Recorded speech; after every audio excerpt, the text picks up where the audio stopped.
또 층간소음으로 다툼이 붙은 이웃을 흉기로 찌른 사건도 여러 차례 보도해드렸습니다. 사건 자체보다도 경찰이 현장을 이탈했던 게 부실 대응 논란을 더 키웠는데요.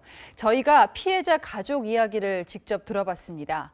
경찰은 보호도 하지 않았고 위험도 키웠다. 또 칼에 찔린 피해자는 사경을 헤매는데 경찰의 설명은 압박처럼 느껴졌다고도 했습니다. 조현진 기자입니다. 일가족 3명이 다친 인천 층간소음 흉기 난동 사건이 벌어진 건 지난 15일. 피해자 가족 측은 이후 이틀간 경찰과 수차례 통화를 하며 경찰의 부실 대응을 문제 삼았습니다. 하지만 경찰은 피해자가 사용한 흉기가 피해자의 것일 수도 있다고 말했습니다. 현장에 출동한 경찰관 대신 피의자를 제압했는데도 오히려 가해자로 몰릴 가능성을 거론했던 겁니다. 또 경찰이 왜 사건 현장을 이탈했는지를 추궁하자 가족들이 계속 다른 쪽으로 피해를 밝히려 하면 경찰들이 수사에 전념할 수 없다며 그렇게 될 경우 피의자에 대한 구속영장이 기각돼 풀려날 수 있다는 말도 했다는 겁니다.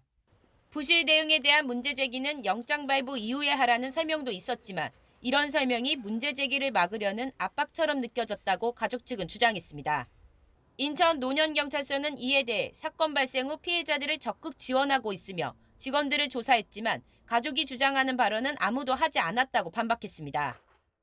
하지만 인천경찰청은 감찰에 착수했고 이 과정에서 회유나 압박성 발언이 있었는지도 확인할 예정입니다. 이와 관련해 김창룡 경찰청장은 위험에 처한 국민을 보호하지 못했다며 사과하고 인천 논현경찰서장을 직위해제했습니다. 내일은 잇따른 강력사건 부실 대응과 관련해 경찰청장 주재로 각 시도 경찰청장과 대책회의를 갖기로 했습니다. 채널A 뉴스 조현진입니다.